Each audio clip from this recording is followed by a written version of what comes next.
que llama Dios danke para vida de cada uno de los líderes políticos, manera más explica de Santa Eucaristía, que nan abordo llamar dor de Dios para Dios su pueblo, su servidor, y ese significa que Dios si vale la pena para nos mantenernos unidos allí, para nos por cumplir con encargo, tarea, para cuá, nan y nos, ta abordo llamar que tú vai. Pese más convocar nan como pueblo, como iglesia, nos tur cada uno como creyente cristiano, ta llama para rezar, pide Dios dirigir mente y corazón de cada líder y de cada partido para nos y para juntos nos promover unión y comunión.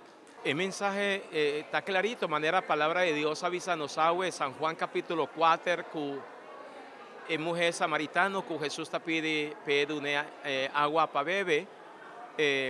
La señora está reconocer de Jesús, es un que está satisfacer su vida, su vacío. Y el mensaje está para nosotros como pueblo reconocer que sin Dios nos no por progresaba adelante.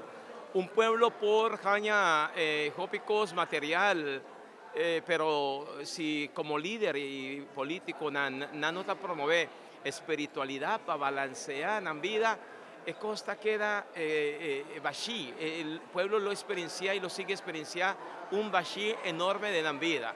Van a pedir reza a Dios para Dios luz a cada mente y corazón de nos tur conciencia para nos por progresar y nos tiene el deber de como cristiano para escoger.